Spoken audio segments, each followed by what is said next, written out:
नमस्ते दोस्तों, मैं श्रेयस बढ़िया आप सबका मेरे YouTube चैनल पे बहुत बहुत स्वागत करता हूँ।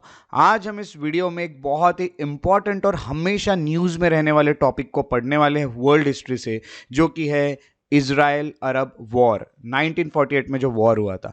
आप जानते हैं आज जो इजराइल की जो सिचुएशन है या फिर इजराइल में जो भी ऑनगोइंग वॉर चल रहे हैं उन सब का ये बैकग्राउंड है। अगर आपको आज होने वाली चीज़ों को समझना है तो आपको सबसे पहले ये समझना होगा कि पहले क्या हुआ था। तो आज का वीडियो आपके लिए बहुत ज़्यादा इंपॉर्टेंट रहने वाला है और आज हम इस वीडियो में इजराइल क्यों बनाया गया था इस पे भी डिस्कशन करने वाले हैं। तो चलिए आज के वीडियो लेक्चर की शुरुआत करें। आज के इस वीडियो लेक्चर में हम जो जो टॉपिक्स डिस्कस करने वाले वो है व्हाई इजराइल वाज क्रिएटेड, दूसरा है अरब इजराइल वॉर और तीसरा है इसका रिजल्ट क्या था। तो चलिए पहले टॉपिक से शुरुआत करें कि आखिर इजराइल बनाया क्यों गया था।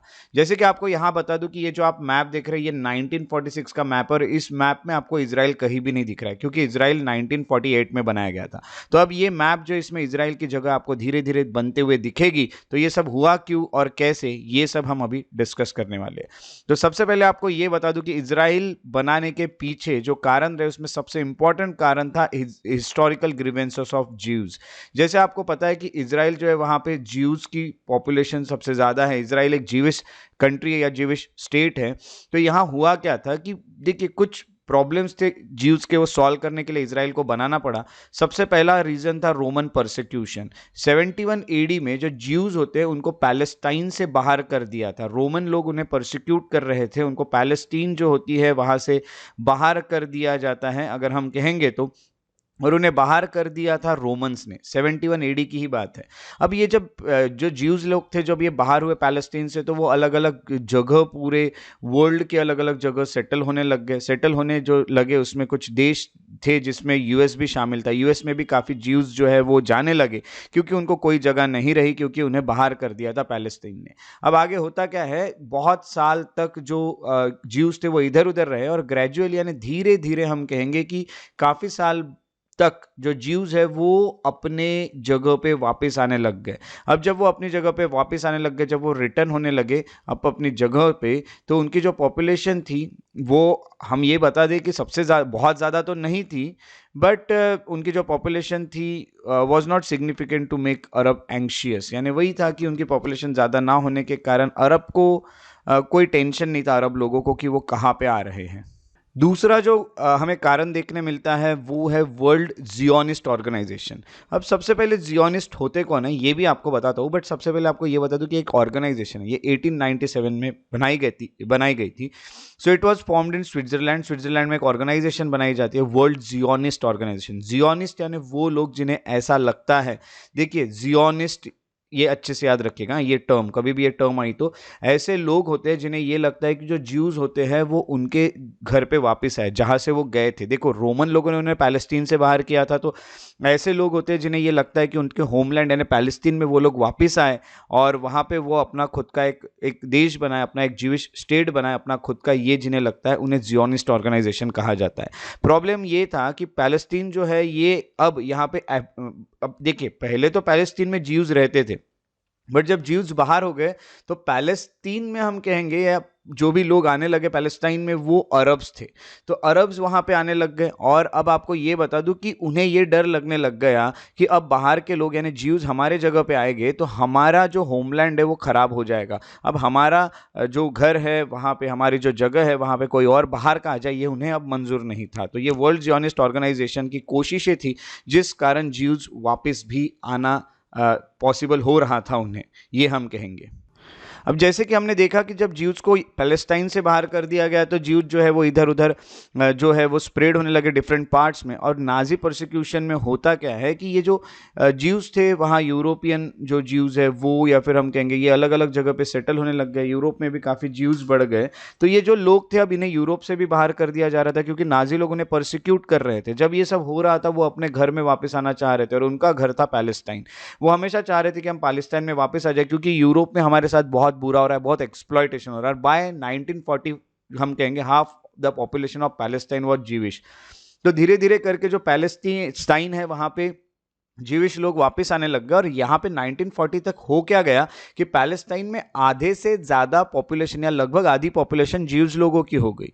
नाजी परसिक्यूशन जो होता है उसने पूरे पैलेस्टाइन का डेमोग्राफी जैसे कि बदल दिया, और यहाँ पे वो लोग जो आए थे पैलेस्टाइन में वो डिमांड करने लगे कि हमें अलग इजराइल स्टेट होना, क्योंकि अब हम लोग भी उतने ही है जितने पैलेस्टाइन में अरब है। तो पैलेस्टाइन में अरब है, वैसे अब हम भी है, तो हमें भी अपना स्टेट दिया जाए, ये हमेशा उनकी डिमांड रही है। तो ये पहला एक कारण था हिस्टोरिकल ग्रीवियंसेस ऑफ ज्यूज जिससे इजराइल बनाने का सोचना पड़ा। अगला जो कारण ये बता दूं कि how creation of Israel become inevitable and how middle path solution failed. यानी देखिए इजराइल बनाना ही क्यों पड़ा, क्यों मजबूरी में इजराइल बनाना पड़ा, इजराइल बनाने से हम रोक क्यों नहीं पाए, देश रोक क्यों नहीं पाए, या फिर हम कहेंगे कि मिडल सॉल्यूशन यहाँ फेल क्यों होते जा रहा था। इसके भी कुछ रीजन थे।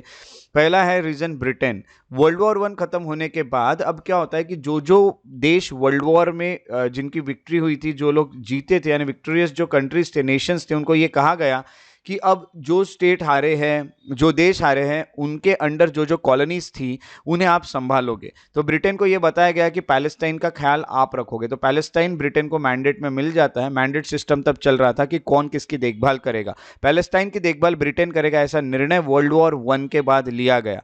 1917 में ब्रिटेन ने यह बोला कि इजराइल बनाना चाहिए, जो डिमांड है ज्यूज की वो पूरी करनी चाहिए। तो ये देखिए अब क्या हुआ था कि ब्रिटेन के अंडर पैलेस्टाइन आ गया था, और ब्रिटेन खुद सपोर्ट कर रहा था कि इजराइल होना चाहिए।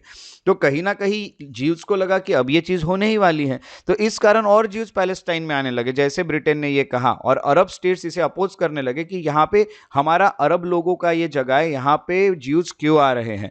और फिर वो यही कह रहे थे कि हमें इंडिपेंडेंट यूनाइटेड पैलेस्टाइन होना अरब के अंडर। बट ब्रिटेन ने ये जो चीज बोली थी, इस कारण इजराइल बनाने की जो डिमांड थी इस पे तो जैसे चार चांद लग गए। अब तो ये होना ही था ऐसा दिख रहा था। अगला कारण देखने मिलता है जियोनिस्ट टेररिज्म। जैसे हम कहेंगे कि जब वर्ल्ड वॉर सेकेंड जब शुरू हुआ तब यहाँ पे जियोनिस्ट लोगों का टेररिज्म बढ़ने लगा। जैसे मैंने आपको बोला कि जियोनिस्ट लोग यानी वो लोग होते हैं जो ज्यूज ने अपने घर पे वापस आना चाहिए उसको सपोर्ट करते हैं। तो इन्होंने क्या किया, अरब और ब्रिटिशर्स को टारगेट करना शुरू किया, जिन्होंने ज्यूज के इन्फ्लक्स यानी ज्यूज नहीं आना चाहिए इसके ऊपर जो बात कर रहे थे। अब ऐसा क्यों कि ब्रिटिश ने पहले कहा कि हम इजराइल बनाएंगे, फिर ब्रिटिश ही बोल रहे कि हम नहीं बनाएंगे। यानी ऐसा क्यों हो रहा था, क्योंकि ब्रिटिश के ऊपर प्रेशर आ रहा था अरब स्टेट से कि आपको ऐसा नहीं करना चाहिए। यूएस ने प्रेशराइज किया ब्रिटेन को कि वो अलाउ करे ज्यूज को कि वो पैलेस्टाइन में एंटर हो, तो फिर ब्रिटेन को भी अलाउ कर देना पड़ा। तो ये हम कहेंगे कि जियोनिस्ट टेररिज्म जो बढ़ रहा था जिसमें अरब टारगेट हो रहे थे, ब्रिटिश टारगेट हो रहे थे, ये सब चीज़ों के चलते यूएस ने निर्णय लिया था कि ब्रिटेन ने अलाउ करना चाहिए ज्यूज को कि वो पैलेस्टाइन में एंटर हो, ताकि ये सब जो चीज़ें ये रुक जाए। उसके बाद का अगला कारण जो हमें देखने मिल रहा है वो एक मिडल पाथ बनाने का सोचा गया। 1937 में अरब जो थे उन्हें रिजेक्ट कर दिया ब्रिटिश, यानी हम कहेंगे कि जो स्टेट प्रपोजल था, यानी ब्रिटिशर का जो स्टेट प्रपोजल था कि अलग से इजराइल बनाया जाएगा, ये यहाँ पे अरब लोगों ने रिजेक्ट कर दिया। अब 1939 में एक और सॉल्यूशन ढूंढा जाता है। जो ब्रिटिश होते हैं वो प्रपोज करते हैं वन स्टेट, वो कहते हैं कि एक ही स्टेट रहेगा, ऐसा कोई बंटवारा नहीं होगा। ब्रिटिश ने इवन ये भी कह दिया कि अब पहले से तो जो देखा गया तो पैलेस्टीन हमारे मैंडेट सिस्टम के अंडर आता है, यानी हमारे अंडर आता है, बट हम पैलेस्टीन को कहीं ना कहीं 10 साल में हम उसे फ्रीडम दे देंगे, इंडिपेंडेंट कर देंगे। तो पैलेस्टाइन अब फ्रीडम लेने वाला था, इंडिपेंडेंट होने वाला था अगले 10 साल में, ये ब्रिटिश ने कहा। और ब्रिटिश ने ये भी कहा कि जो ज्यूज है उनकी संख्या 10,000 तक ही अलाउ रहेगी, यानी 10,000 तक ही इमिग्रेशन हो सकता है। यानी पैलेस्टाइन में हर साल कितने ज्यूज आ सकते हैं, तो सिर्फ 10,000 ज्यूज ही आ सकते हैं। ये भी उन्होंने नंबर लिमिटेड करने की हमेशा कोशिश की, बट ज्यूज जो है उन्होंने इस प्लान को, इस प्रपोजल को रिजेक्ट कर दिया, क्योंकि ये चीज़ उन्हें ठीक नहीं लगी कि भाई 10,000 ही क्यों, हम पे क्यों लिमिटेशन डाल रहे हो, ये तो हमारा खुद का घर है। 1946 में जो ब्रिटेन होता है उन्होंने एक और बार ये कहा कि वन स्टेट सॉल्यूशन ही रहेगा, हम एक ही स्टेट रखेंगे, देश एक ही रखेंगे, इस देश को 2 प्रोविंसेस में बांट देंगे, एक प्रोविंस अरब का होगा और दूसरा प्रोविंस ज्यूज का होगा। यानी हम सिर्फ 2 स्टेट्स जैसे 2 प्रोविंस बनाएंगे और देश एक ही रखेंगे, ये भी उन्होंने सॉल्यूशन दिया। बट जो ट्रूमैन थे उन्होंने इस प्लान को रिजेक्ट कर दिया। अब अगर आप सोच रहे होंगे ट्रूमैन कौन थे, तो ये ट्रूमैन जो है ये यूएस के प्रेसिडेंट थे, इन्होंने इस प्लान को रिजेक्ट कर दिया। तो हम यही कहेंगे कि अब ये इजराइल बनेगा, ये चीज तय होते जा रही थी, ये फिक्स होते जा रहा था। ये जो मिडल पाथ था ये कहीं ना कहीं फेल होते हुए हमें दिख रहा था। अब आगे होता क्या है, यूएन जो होता है वो इजराइल को आखिरकार 1948 में बना देता है। ब्रिटेन हमेशा यूएन को ये कहता है कि आप हमारी हेल्प कीजिए, क्योंकि देखा गया तो हम एक तरह से पीस नहीं बना पा रहे। वहां पे जो भी सिचुएशन डिस्टर्ब्ड है, वो चाहे जियोनिस्ट के वजह से हो या फिर ज्यूज हो या फिर अरब हो, ये सब हम कंट्रोल नहीं कर पा रहे, हम हैंडल नहीं कर पा रहे। तो ये जितने भी हाई कॉस्ट है ये हम बेयर नहीं कर पा रहे, तो आप कहीं ना कहीं हमारी हेल्प कीजिए। तो ब्रिटेन ने यूएन को बोला हमारी हेल्प कीजिए, और 1947 में यूएन ने ये फैसला ले लिया, यूएन ने वोट कर दिया कि पैलेस्टाइन को हम 2 हिस्सों में बांट देंगे। और पैलेस्टाइन अब 2 हिस्सों में बंटने वाला था, और ब्रिटिश वहां से 1948 में विड्रॉ कर गए। और जब पैलेस्टाइन को 2 हिस्सों में बांट दिया गया और ब्रिटिश ने विड्रॉ कर दिया, तो 1948 में एक नया देश बना जिसको कहा गया इजराइल। अब इजराइल तो बन गया 1948 में, बट आगे हुआ क्या, इजराइल बनते बराबर ही एक वॉर हो गया, अरब इजराइल वॉर, क्योंकि अरब को तो ये पसंद नहीं आएगा कि इजराइल अलग से बनाया जाए। 1948 में immediately after creation of Israel, Israel was attacked by Syria, Iraq, Jordan, Egypt, Lebanon. ये सब देशों ने मिलकर इस पे अटैक कर दिया। आप यहाँ पे लेबनान को देख सकते हो, आप यहाँ पे सीरिया को देख सकते हो, आप यहाँ पे जॉर्डन को देख सकते, आप यहाँ पे इजिप्ट को भी देख सकते हैं, और आप यहाँ पे ही एक तरह से हम कहेंगे कि ये इजराइल को भी देख सकते हैं। बट आप सोचोगे इजराइल कहाँ है, तो ये जो जीवपाल लिखा है ये कहीं ना कहीं इजराइल है। आगे के मैप में आपको ये वॉर खत्म होने के बाद यहाँ इजराइल लिखा हुआ भी दिखेगा, तो आपको उसके लिए थोड़ा सा वेट करना होगा। और आप अगर सोच रहे कि इराक इसमें नहीं दिख रहा है, तो इराक ये मैप में आसपास नहीं है, बट यहीं पे आसपास आपको इधर साइड इराक देखने मिलेगा। तो अगर आप देखोगे अपने वर्ल्ड मैप में तो आपको इराक भी देखने मिल जाएगा। तो इन सब देशों ने मिलकर इजराइल पे अटैक कर दिया। इजराइल पे अटैक करने के बाद आपको क्या लगता है ये वॉर में रिजल्ट क्या आया होगा? ये वॉर का जो रिजल्ट था वो काफी एक अलग रिजल्ट आया, क्योंकि इतने सारे देशों ने इजराइल पर अटैक करने के बावजूद भी रिजल्ट जो है वो काफी शॉकिंग रहा है। 1949 में आप देख सकते हैं इजराइल लिखा हुआ इस मैप में आपको दिख रहा है, बट ये इजराइल लिखा कैसे गया या फिर इजराइल यहां आया कैसे, और इजराइल का एरिया इतना कैसे बढ़ गया, वो बढ़ने के पीछे यही वॉर रिस्पॉन्सिबल था। यहां आप देख रहे हैं कि कितना था एरिया, और यहां आप देख रहे हैं कि वॉर के बाद ये एरिया किस तरह से बढ़ जाता है। अब रिजल्ट क्या आया, सबसे पहले इजिप्ट, इजिप्ट को कुछ भी नहीं मिला इस वॉर से। सबसे पहले आपको ये बता दूं कि इजिप्ट इस वॉर में शामिल तो था, बट इजराइल ने ही इजिप्ट के कुछ पोर्ट है, एलियाट नाम का पोर्ट, उसे उन्होंने कैप्चर कर लिया। तो इजिप्ट को कुछ मिला तो नहीं, बट इजिप्ट के हाथ से उसका ही पोर्ट निकल गया। इजिप्ट को काफी सारे प्रॉब्लम भी फेस करने पड़े, क्योंकि ये वॉर के कारण काफी सारे जो रिफ्यूजीज है वो पैलेस्टाइन से हम कहेंगे कि वो कहीं ना कहीं इधर आने लगे। As there was refugee exodus, हम कहेंगे कि due to Israel's brutal treatment of Palestinians, यानी वही है कि इजराइल पैलेस्टीनियन लोग जो थे उन्होंने ये ज्यूज का कहना था कि उन्होंने हमारे साथ जिस तरह से अत्याचार किए आज हम भी उनके साथ वही करेंगे। और इजराइल की ट्रीटमेंट जो थी पैलेस्टाइन के साथ वो बहुत अच्छी नहीं रही, इस कारण पैलेस्टाइन के जो लोग थे उन्हें कहीं ना कहीं इजिप्ट के तरफ जाना पड़ा, क्योंकि पैलेस्टाइन का दोस्त इजिप्ट दिख रहा था।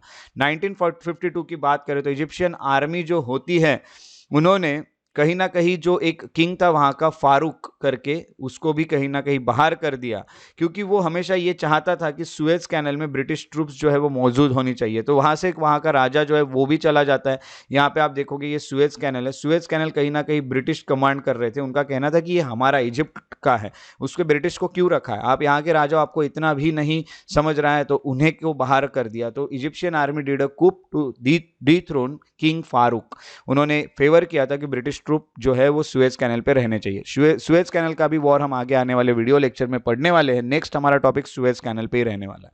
Colonel Gamal Abdel Nasser Hussein करके जो है ये प्रेसिडेंट बन जाते हैं इजिप्ट के 1954 में, और उन्होंने ये बोला कि मैं ब्रिटिश का जो इन्फ्लुएंस है इजिप्ट से या फिर सुएज कैनल से वो कम करके रहूंगा, उसे खत्म करके रहूंगा एक दिन। तो हम ये कहेंगे कि इजिप्ट को ये सब फेस करना पड़ा इस वॉर के कारण। दूसरा जो देश है वो है इजराइल। इजराइल को क्या मिला, इजराइल ने तो 3/4 ऑफ पैलेस्टाइन है उसको कहीं ना कहीं कैप्चर कर लिया। इजराइल इस वॉर में हम कहेंगे कि काफ़ी सक्सेसफुल रहा।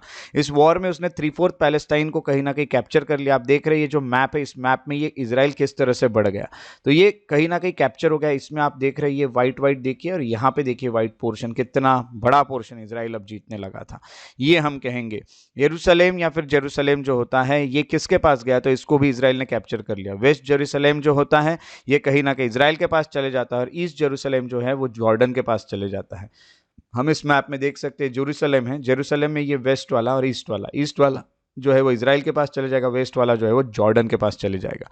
आगे हम ये कहेंगे कि वेस्ट बैंक, तो ये एक टेरिटरी है, पैलेस्टीनियन टेरिटरी थी, वेस्ट बैंक यानी रिवर जॉर्डन के वेस्ट में आने वाली टेरिटरी। तो it is the Palestinian territory west of river Jordan, it was captured by Jordan, इसको जॉर्डन ने कैप्चर कर लिया।